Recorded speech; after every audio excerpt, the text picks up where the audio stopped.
Welcome to Healthy Conversations, sharing the knowledge, experience, stories, and the wisdom of herbalists and other natural healers, with your host, Stephen Horn. Today's guest, Winifred Adams. Hi, and welcome to Healthy Conversations. I have again with me today, Winifred Adams, singer and songwriter and jeweler and healer and medical intuitive and multi-talented woman.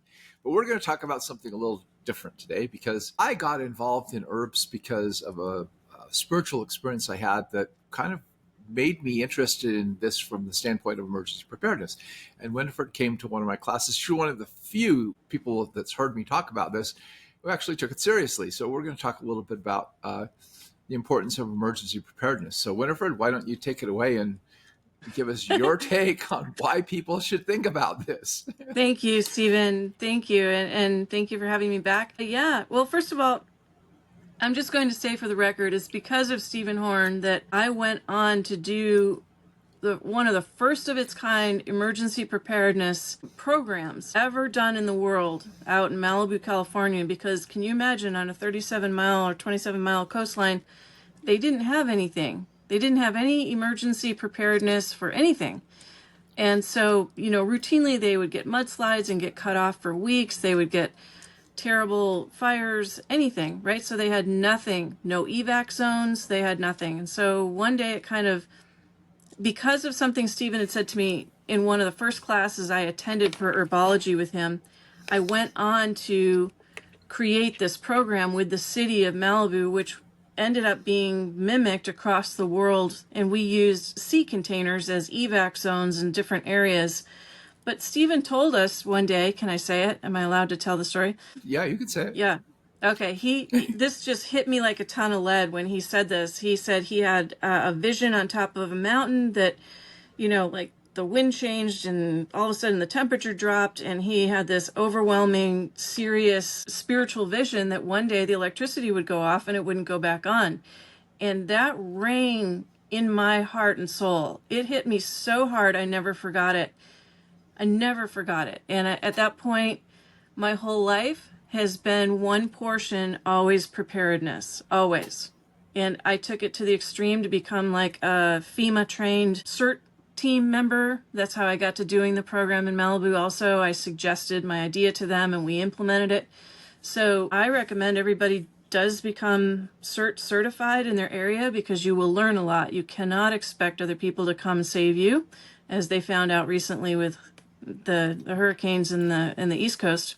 Yeah, the whole area around Asheville, the FEMA was, from what I see on the news, very ill-equipped to handle it. It was actually a lot of private people who did a lot of the rescue. Yeah, I think that if there's one thing that we can count on, it's ourselves and your neighbors and maybe a local team you put together, or just, have a community-wide, like I put together those sea containers. You can get sea containers at a pretty cheap price, especially older ones, but that are sealed tight.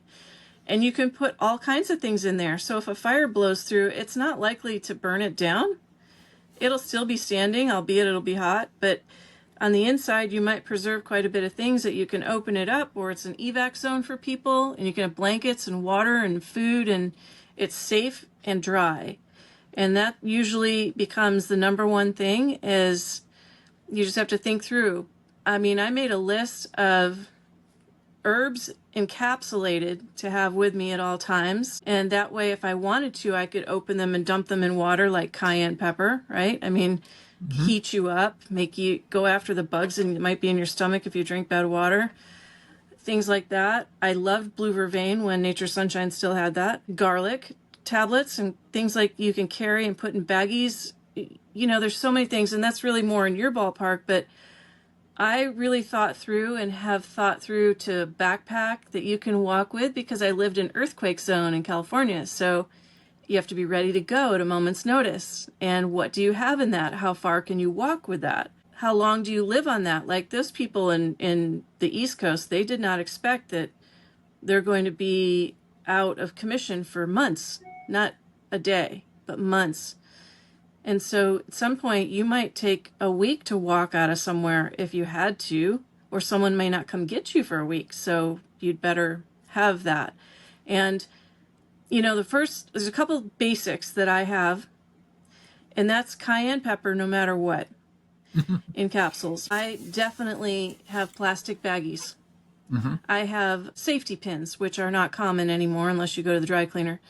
Safety pins for sure. And bungee cords, because you can hang things from trees, you can loop them together, you can do all kinds of things, and you should learn to tie knots. You should have a rope and learn to tie knots, and you need a black marker, a big black marker at all times. You see, I have them everywhere. I even have one, one in my purse. I do. I really do. I do this. If you dump my purse out, people would think I'm crazy, but I have that because if you ever got to somewhere, you could, with the CERT training, you can put something on a wall or whatever, and if emergency responders come through, they're going to know what that means.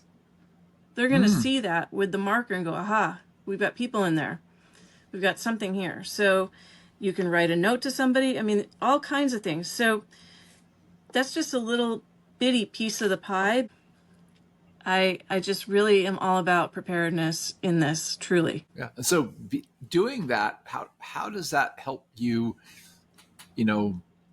just personally knowing that you've got that training and you have those supplies? Well, I feel like it's always a work in progress. And to be honest with you, this is going to sound so silly, but I always thought if anything ever happened to me, whoever came upon this would have it too. That's how I thought about it. That I would do it so well that in case it weren't me, if I didn't make it out, somebody else would have a little bit of everything they never thought of. And that's kind of how my backpack is organized. And I have a backpack, let me tell you. I mean, I probably should get it out. I know, I've seen it. No, I need to redo them because since I got married, my wife is not much into emergency preparedness. And sometimes it's like, are you crazy doing this? But I had short little backpacks in my cars with a blanket and something to start fires with and something to purify water with and a little bit of cash. And because I figure, okay, so you're out in the middle of nowhere and your car breaks down, right? Or you can't get, and you've got to walk out, or you've got to get somewhere to safety. And what if it takes you overnight and you've got, and so I also think in terms of the fact that like the food I store, it isn't just for me, it's for my neighbors.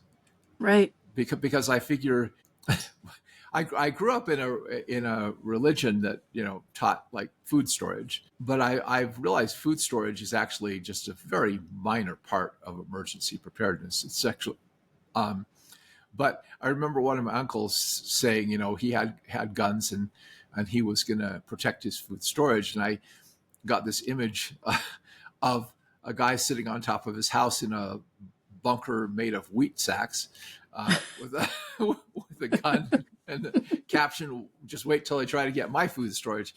But that's never going to work. You have to team up with people around you and cooperate in any kind of emergency. If you're it's true, and you don't know what God will do. I mean, God could ruin all that just in a flash for some reason. Not that God's trying to, but I'm just saying what you don't prepare for is what you need to prepare for. Right. But I think part of the thing is the mindset of preparedness, because if you have thought about these things beforehand and you've thought about the fact that one of the first things you have to worry about is sanitation. Like, are you getting clean drinking water? How are you going to dispose of waste? What are you going to do to keep from getting sick? Because those are some of your, how are you going to stay warm or cold or cool down? Because hypothermia will kill you faster than starvation will, or getting really, really severe diarrhea because you ate some kind of bug. That's going to kill you faster than starvation will too.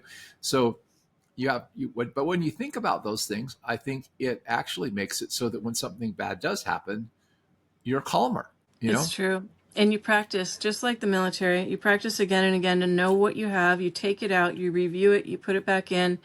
I mean, I also have black walnut no matter what for parasites, and a lighter.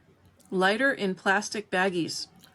So the lighters are better than having matches because the matches Right. can get wet, right? So Right. and do people know, do they have a utility knife of all different kinds, or a tool, or multiple tools, one that turns into maybe a little shovel, or one that has the ability to whittle off wet wood, because it's hard to start a fire with wet wood. So if you can get inside of it a little bit more, maybe you can have a fire, right?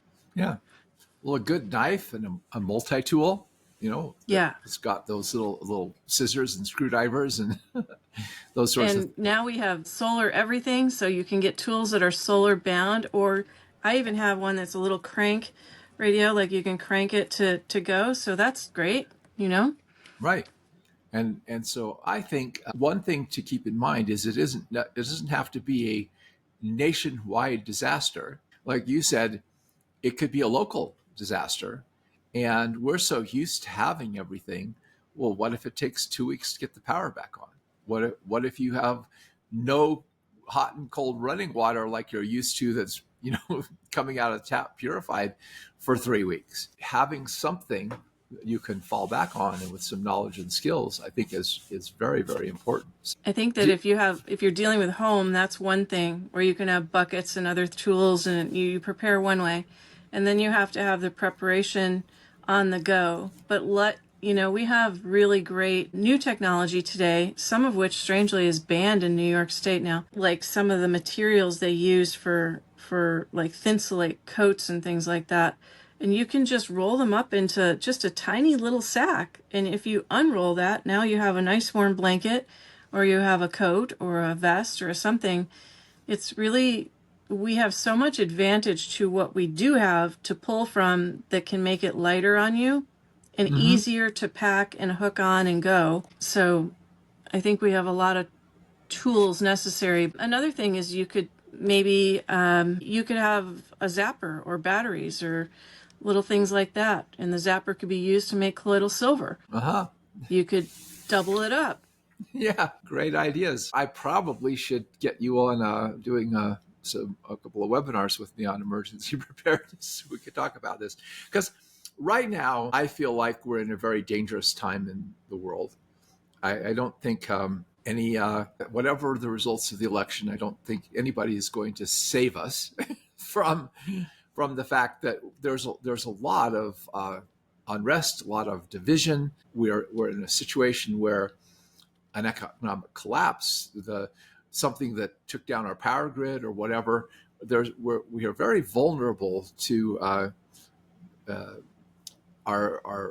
because people are so used to their civilization, right? To thinking of going to the grocery store and having their cell phone and et cetera, that if something bad happened on a wider scale, one of the things that is most difficult is people are going to panic. I'm more worried about the guy over there than I am the government.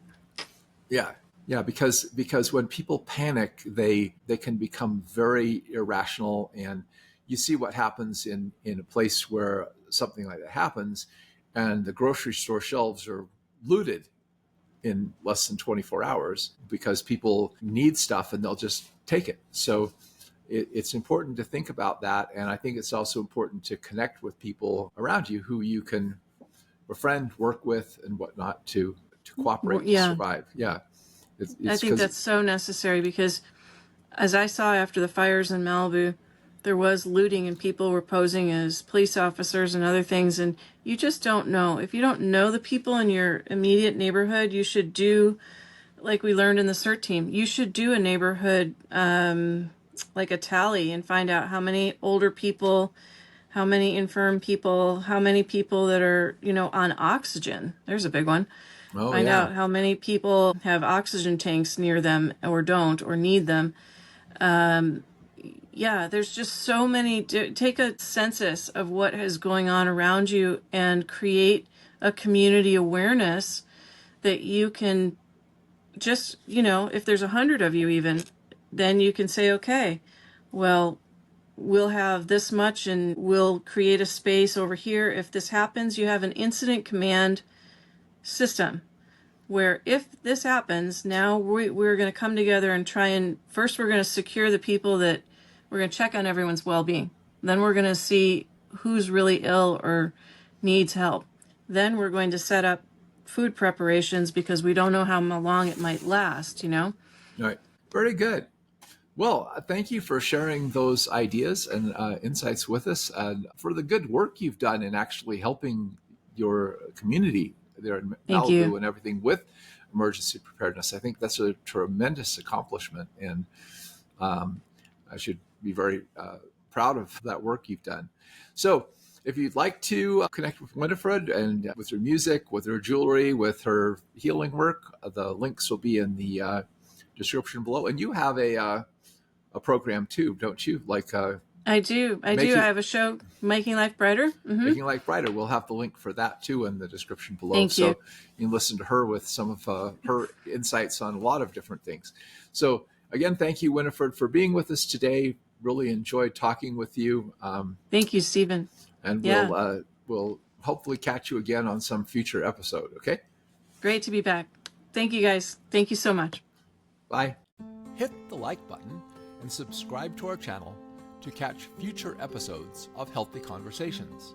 Help us educate others by sharing this video, and please feel free to share your own thoughts, comments, and questions below. To learn more, check out the links below.